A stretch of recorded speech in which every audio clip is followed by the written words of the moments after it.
handful of head coaches across the country who are quarterback coaches by trade who elect to not have a quarterback coach. Why do you want one, feel like you need one? Yeah, I mean, after going through it for a year, it's very difficult with all the things that come with this job to be in that room all the time coaching the quarterbacks. Certainly involved with the offense, and Kevin is a huge part of what we do on offense, and he's going to continue to do more. And we've talked even about moving forward, having him share some of the play calling roles with me, and we're going to continue those conversations as we go through the spring. But one of the things, whether it's special teams, I'm in every special teams meeting with Coach Barnes. While that's going on, the quarterbacks are meeting. I want to be able to jump in and out of different things and have the flexibility to do that while the rest of the team is meeting. And then on the field, I stay pretty close to the quarterback. That's kind of how it works.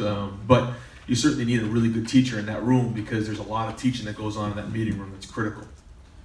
So throughout this first year, as you were balancing all that stuff, the amount of time you were in the quarterback room, was it more than you thought you'd be, less than you thought you'd be, wanted to be? Like, how did that all play out? Less, more on the field.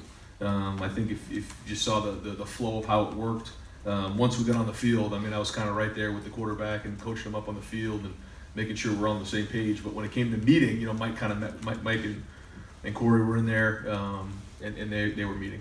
Is it hard to let it go? Like, it's kind of, it positions your baby a little bit. I know the team is your baby now, but for a couple of years, it was just like that group. That is one part of being a head coach, is that you have to let things go. You have to trust the guys that are around you, and that is one thing that I've learned this year, is that you're only as good as the guys around you, and you have to let things go and you have to trust them, because you just do. If you don't, you drive yourself crazy, and you can just become exhausted, worrying about all the different things that come into play. And along those lines, you mentioned the continuity with Corey, and obviously he's a lot of ways feels like an extension of you because he's worked with you for so long. I think other people would say there's a benefit to bringing in somebody who's not that closely related to you and have a different perspective. How much did you weigh that, and did you come close at all to bringing in somebody from the outside? Is there any value in that? Yeah, I think two things. One, again, I wanted continuity, so I knew Corey is invested here for a while, which that was certainly important. But I think when you're dealing with a quarterback, for me, it has to be done the way that we've done it here. And when someone else starts bringing in their different opinions, or we read it this way, we don't have time for that. We know it works here. We have a system in place that is really efficient. We feel pretty strong that we know how to develop quarterbacks. And one thing that I just felt like I couldn't have conversations with is like, no, we're going to read this differently or teach this differently. Like, we have so many other things that we need to focus on. We feel great about that, and Corey's bought into that, and he's going to enhance it. Far left, Matt. I'm just wondering, do you have any feelings about the targeting rule? There's been a lot of conversation about it, especially because of what happened with Shaun and even in the title game. I'm wondering if you feel like that's something that needs to be revisited, or is it going to be, you think it's too penal? Just your take on that rule and the ejection. Yeah, I was at the AFCA convention head coaches meeting yesterday. There was some talk about that and trying to make some adjustments. I'll let Todd Berry and those guys talk about some of the things, but I do think that some of those things should be looked at. It's certainly a difficult thing at times to officiate, as we all know. It's in there for the right reasons, but there is some gray area there that sometimes is hard, so totally get that. But I definitely think the walk of shame, where the guy, he gets done, he walks off the field. I don't think that's right. And so again, I'll let kind of Todd, go out there and talk about some of the things we voted on yesterday. But I do think there's some different things that we can look at. Regarding Shaun, I mean, you lost some underclassmen to the NFL, but he's coming back. How significant is that, given you talked about the secondary having impact? Yeah, it was huge.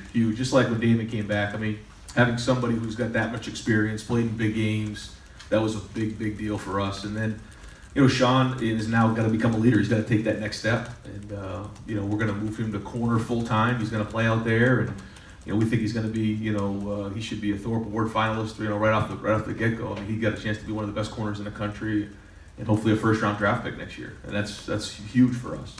And, we're going to have some younger guys playing back there, and so having his experience will be really important.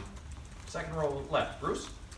I would assume in the day after the game, you thought about it a lot, all the different plays, all the different things. 2.5 weeks out, how much do you think about it, think back on that night? Probably, as opposed to every other second. Yeah. I mean, especially when the game was played, Monday night. just right there, front and center. It's hard to let go. I'm just telling you, it's hard, and we're not going to let go. I think you do have to move on with your life, but at the same time, we talked to the team that we're not just going to like flush this. This is going to be here for a long time, and that's the way it should be. We felt like we had a chance to go win the whole thing. We didn't do it, so it's going to stay fresh in our minds. Because it's your first loss, do you feel like they won it, or do you feel like you lost it? I don't know. That's a great question. I know that two teams were evenly matched, very talented in a high-profile game like that, and there's a lot of back and forth. I thought our guys completed really, really hard. I thought we had a really good plan. We came up short in the end, but when you're playing games like that, there's big plays, and all it takes is a few not to go your way. Whether it was the interception or running into the kicker or whatever those things are. If you don't get those big plays, we call them gaps, game-altering plays, then you're not going to win the game. And we did not win the turnover battle. We didn't do well in the red zone. So you combine all those things together, we didn't win. But I thought we were well prepared, and we played really, really hard. The reasons you've given for hiring Corey make a lot of sense. The headline on hiring him, of course, is he's Urban's son-in-law.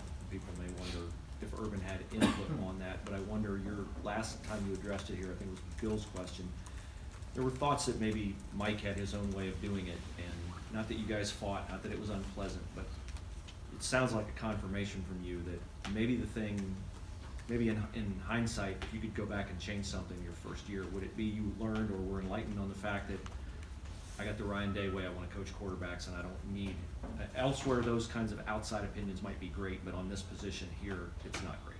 No, actually, it's the contrary. I thought Mike did a great job, and I think if you look at the way Justin developed during the season, he did a really good job. And I think a lot of that had to do with that he did things the way we talked about, and we were all in alignment, and he brought great ideas. He was really good in that area. The frustrating thing is he was here 1 year and he was gone, and that's hard. We don't want that. We want continuity, and a place like Ohio State, when you have a high-profile offense, people are going to come after your guys, and I get that, but we think this is a way to solidify that room a little better. Fair to say, you wanted Mike to stay? Oh yeah, for sure. Yeah, absolutely. But I don't know if it's public the amount of money he was offered to go to Texas, but that's a lot of money that he and his family couldn't pass up, and so wish him nothing but the best of luck. Front row left, Nathan.